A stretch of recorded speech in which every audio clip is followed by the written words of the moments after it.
Hey guys, today we're going to be talking about everything that I watched in the month of October, and let me just say, it's a lot, so we have a lot to get through. This video might be a little bit long, but as always, I will have timestamps for everything that I think is more interesting and everything that I will expand on in this video, linked in the description if you want to like jump around to only the things that you care about my reviews for. But I hope you had a lovely Halloween, a nice, safe, eventful Halloween. I personally loved my Halloween. It was great. My apartment is still decked out. Obviously, as you can see, it's going to take me some time to undecorate. If you are curious about my costume, you can check out my Instagram, but here I am.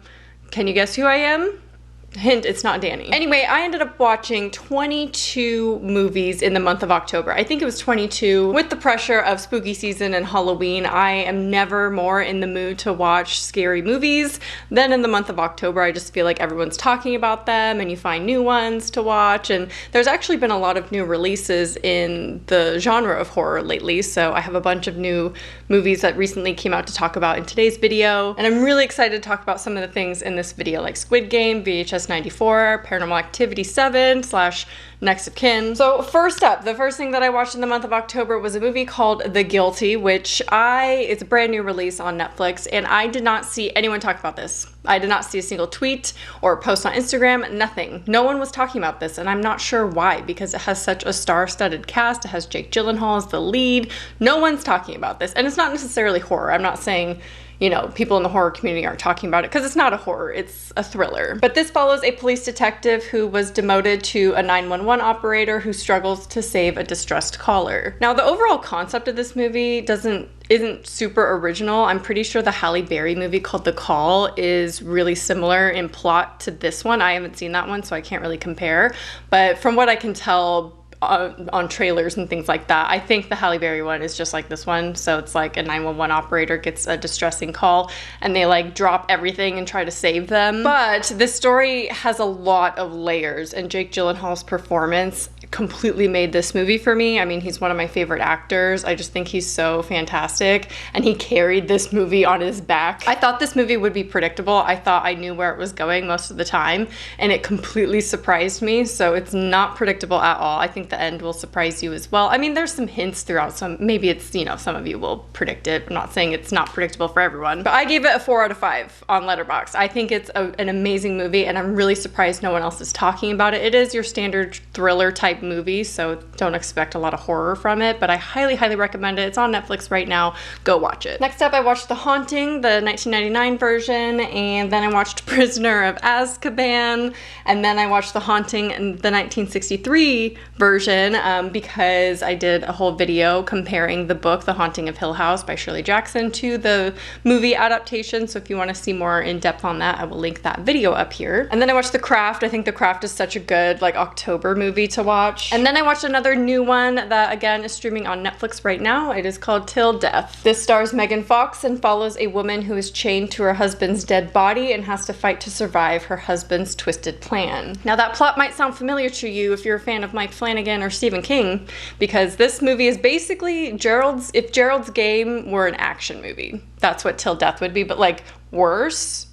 I mean, Till Death was decent. I'm not gonna lie, it was entertaining. I got a little bored throughout some of the story points and things, but some of the scenes were a little bit slow for me. I do wish there was more story and more development and explanation for a lot of things, because I felt like a lot of those scenes were very dull and weren't engaging, and they were just lacking in plot. I'd say it's another one that's not really predictable. It's not super surprising by any means, but it does, obviously, the major plot point is her chained to her husband's dead body, which is very much like Gerald's Game. So not the most original idea, but it does lean more action thriller-esque, I would say. And I do wish, this is one of my pet peeves when it comes to any movie, not just horror, that, well, I guess it really only applies to horror, when they insist on keeping the lead actress really beautiful. Like, she has to be perfect in every scene. Her makeup is done perfectly in every single scene. I mean, in this movie, her husband, you know, he dies. I don't want to say too much. I don't want to get demonetized. His blood is all over her face, right? She washes her face off. And then throughout the rest of the movie, she still has a full face of makeup on. She still looks perfect. And there's, you know, continuity issues too with that as well, which I don't like. But I just don't like when they insist on keeping them pretty. It's okay to make them a little ugly. Like Megan Fox is so beautiful, she can't be ugly. Even if she had blood all over her face, she's not ugly. Give her no makeup. Make it realistic. It's just those kind of details in movies that are ignored that really bother me, because it takes me almost completely out of the movie as far as not believing anything that's going on and making it completely not realistic, because those are really low budget things that you can do to make the movie feel a little bit more realistic, and they just ignored those things. So minus that, it was entertaining. Would I give it 3 out of 5?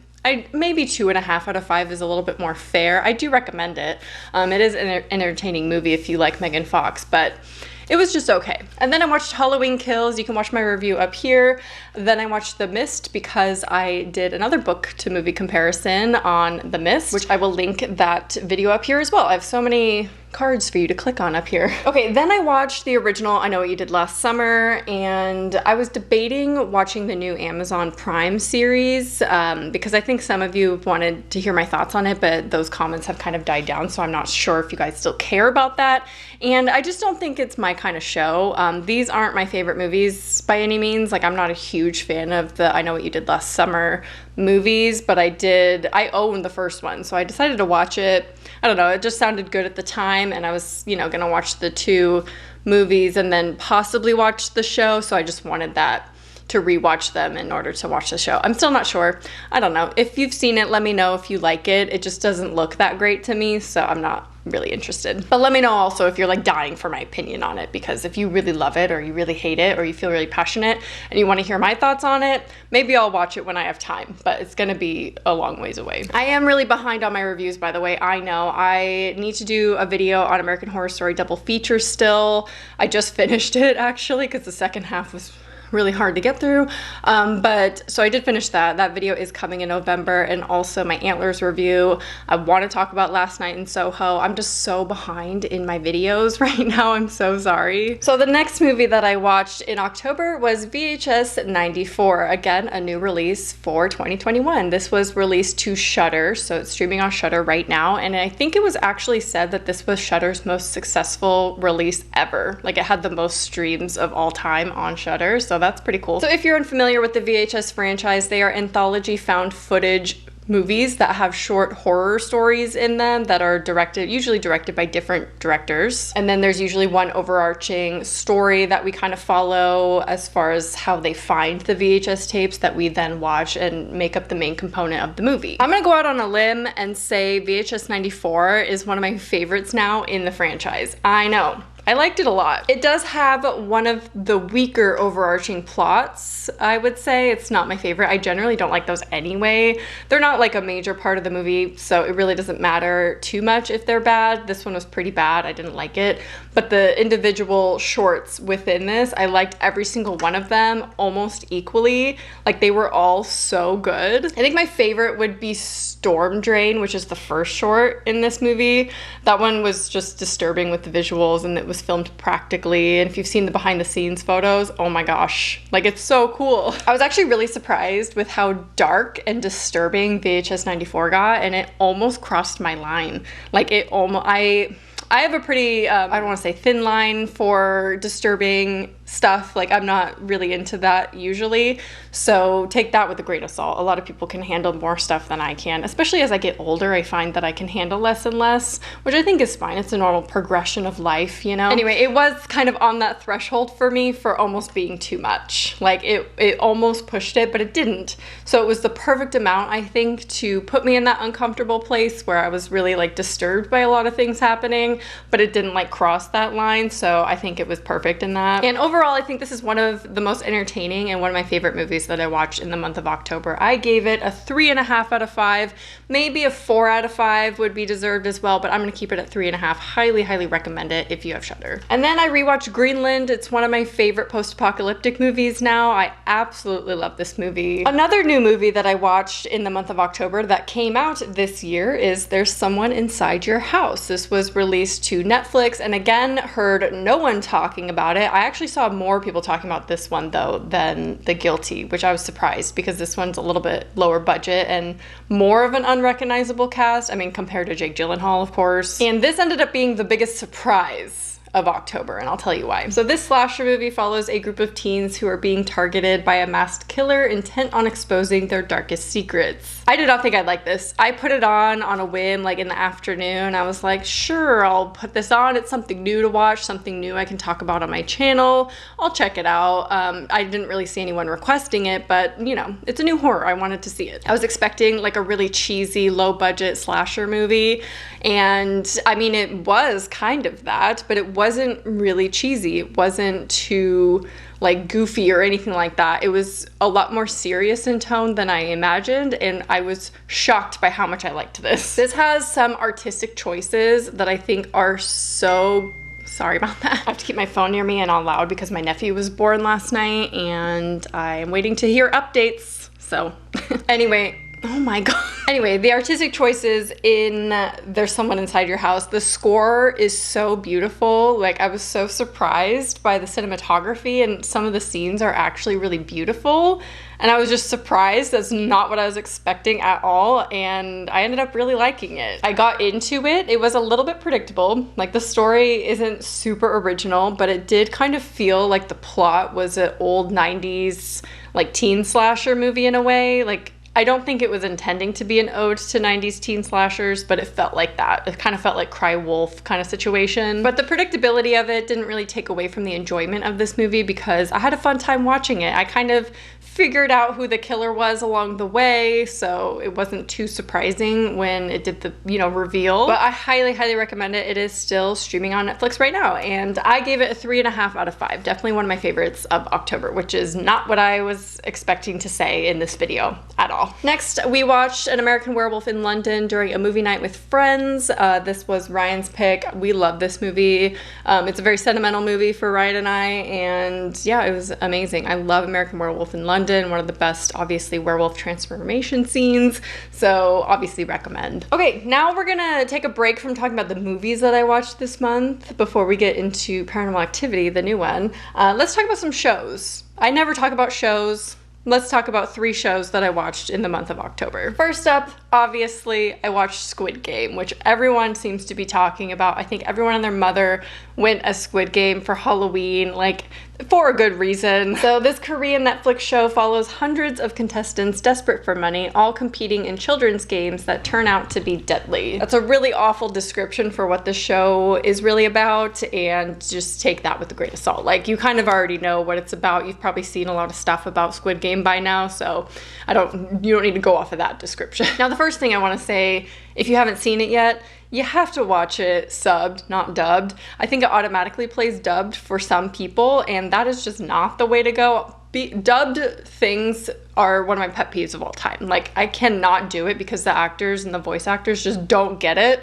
Like, it's not gonna be as good as the authentic reactions of the actual actors. So always choose subbed. And I heard specifically that the dubbed version of this is ridiculous, and the song of Red Light, Green Light's different, and it's just all different. So you have to watch it subbed. But I've never been so anxious, like in a good way, watching a show in my life compared to Squid Game. I was so nervous for some of the games. Oh my lord, it was so tense. It was almost like too uncomfortable how tense I got because I was so into it. My favorite thing about Squid Game was how it managed to surprise me every single episode. I would think, oh well, this is gonna happen, they're gonna die, they're gonna betray them, blah blah blah blah blah. I would like try to predict what's going to happen. I would even say it out loud to my partner, and every single time I was wrong. And not only was I wrong, but they went with an option that I didn't even know was a choice. Like, I didn't even see it as a possibility of being the way to go. Like, it was just so surprising to me, and I love being taken,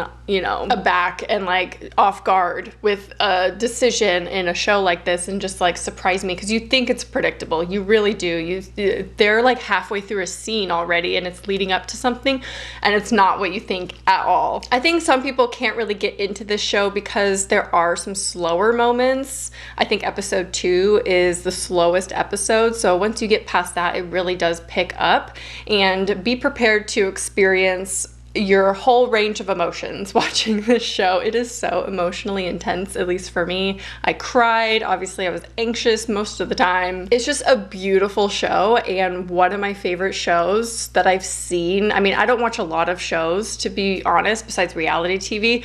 So, you know, I'm not really the one to say a really strong opinion about it, but I am blown away by Squid Game. With close second as far as show being What We Do in the Shadows. Why? I'm mad at myself that it took me so long to discover What We Do in the Shadows. I think you guys have commented it before, and I just ignored it because it's like a scripted comedy type show, and it's filmed similarly to The Office, and I don't like The Office. But I discovered What We Do in the Shadows at the perfect time of year. We actually discovered it when we went to LA to do horror nights, because his brother and his roommate showed us What We Do in the Shadows. We just like put it on while we were hanging out, and we got really into it then, and then just binged all of the rest of the seasons at home during the month of October, and it was so nice. It was just the perfect time of year to discover What We Do in the Shadows and to watch all of the episodes. I was obsessed with it. And we finished the show because the finale just aired. We're already missing it and like feel nostalgic for it already, which is so weird. We never get that attached to a show. The last one we got really attached to was Game of Thrones. So this is easily one of my favorite shows of all time, and that's saying a lot for me, especially given it's a scripted comedy. Like, I only say my favorite shows of all time are reality shows, like Big Brother. Like, if you're curious, I can't pick my favorite character between Nadja and Colin Robinson, because Colin Robinson's character and like the type of vampire he is, of being an energy vampire, is genius. Like, I heard that in the show and I was like, oh my god, I'm obsessed with that idea. I just love Colin. Anyway, let's move on from What We Do in the Shadows and talk about Over the Garden Wall, which is another show we just finished last night, actually. So we did watch it in the month of October, and this is a beautiful show to watch in October. It's a cute, cozy, spooky animated show, and it does have some spooky stuff in it. It's obviously rated PG. It's for children, or you know, it's appropriate for children too. Adults can enjoy it. Who cares? But this is like the definition of like cozy spooky for Halloween, and it was perfection for October. Okay, I'm just gonna list out a bunch of movies that I watched in between that and Paranormal Activity. So we watched Scary Stories to Tell in the Dark. Again, great Halloween movie. I you know, obviously watched a bunch that are appropriate for Halloween. Chamber of Secrets, Harry Potter. I also rewatched Prisoner of Azkaban again. So, Coraline, that's a great Halloween movie, October movie. I watched Lights Out.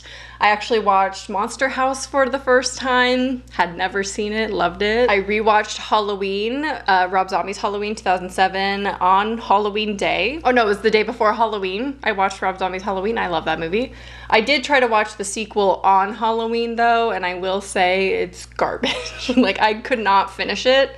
And that's saying a lot, because I will finish a lot of movies just for the sake of my job and like talking about it on YouTube. Could not do it with that one. Maybe I'll try again, because I bought it. I bought it on Amazon because it was like $4. So I own it. I'd like to like it, but I just can't. Anyway, let's get into probably the most important one we're going to talk about in this video, and that is Paranormal Activity Next of Kin. Did you know there was a Paranormal Activity release last week?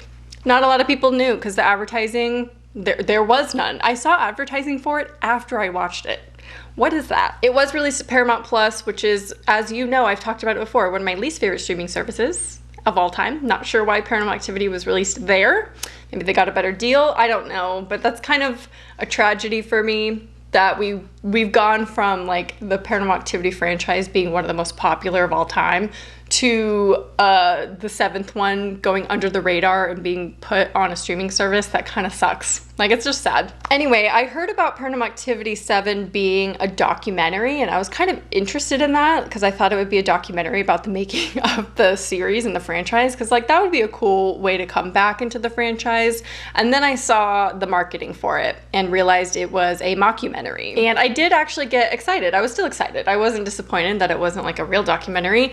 I was excited that it was a mockumentary because I think that's a great segue into expanding the Paranormal Activity universe and having it not just take place in one house and one location for most of them. Now, bear in mind, I love the Paranormal Activity franchise, so I'm probably going to have a, you know, stronger opinion about this in a positive way than a lot of you, because I know the franchise is not for everyone. But I was right in being excited because I liked this movie a lot. A lot. It has some blatant flaws that I want to get out of the way first and foremost that aren't spoilers, but the first one being it doesn't really tie into other Paranormal Activity movies, and if you are familiar with the franchise, that's something that they do almost with every single one. I think they have with every single one. Like, it's a continuation of the story of the demon and everything's kind of related, and this one technically is not related unless I missed something. Maybe it's just me. If you've caught something in this that kind of ties it in, let me know. But this takes place in 2021, so it's during the pandemic. It has a lot of references to COVID and TikTok and things, so it's very topical. So from what I can tell, it doesn't tie into other Paranormal Activity movies, so I'm not sure if they're just trying to create a second half of this franchise that's going to be kind of their own standalone movies, but that's kind of what this was. Another issue I had that was so obvious, and I am wondering if I saw the scene wrong, I don't know, but I'm pretty sure there's an entire scene towards the end where there's no cameras being held, yet it's still portrayed as found footage. Like, does the demon have a camera? Why are we seeing it from this perspective? You know, it's like almost the camera strapped to the demon's back, or we see it from her perspective, but then we see it from another perspective. She has no camera in her hand. So it's just very strange, and it was very obvious to me that they just made that whole scene like, oh, she doesn't have a camera, but she's still filming. I don't know how. I don't know. So I feel like it was a little bit difficult for them to keep it realistic, because obviously in these kind of movies that are found footage, when it gets to the intense parts, you'd be like, why don't you just put the camera down, right? Because your life is at risk. Why do you care about the camera? They like go back for the camera. In reality, we wouldn't do that. But we kind of have to forgive them for this because they're making a movie. It's a fictional movie. So of course we want to see what's happening. So we have to have the characters pick up the camera in times where you wouldn't. Anyway, I can forgive these though. I feel like those weren't too important for the story and how much I actually ended up liking this movie. I thought this movie was so genuinely scary. I was surprised at how effective it was, and I did actually feel fear, which is very rare for me. You do see too much though, I will say that. I was very disappointed at how much you actually see. This movie just works for me. I can see myself rewatching this one a lot, and I kind of in my head have separated it from the franchise because it feels unique. It doesn't feel like a part of the Paranormal Activity franchise, in my opinion. And you'd think that'd be a negative as a fan of Paranormal Activity, but it just works. I don't know. I like it as a separate thing from the franchise, and I'm appreciative of them doing something different, and it's not like the originals. The setting is easily one of my favorites in the entire franchise. It's very snowy, so it's a great wintertime movie, so now would be a great time to watch the new Paranormal Activity movie. You know, it's rural, there's cult vibes to it. It's not the most original horror movie by any means, but in the franchise, I think it works. It's really, really good. It really surprised me. I thought it would just be okay. I thought it would fall somewhere in the middle of my ranking. If you're curious about my ranking, I'll link it up here. But it was effective in its scares and definitely has a pretty satisfying story, even though it's not super original, but I highly, highly recommend it on Paramount+.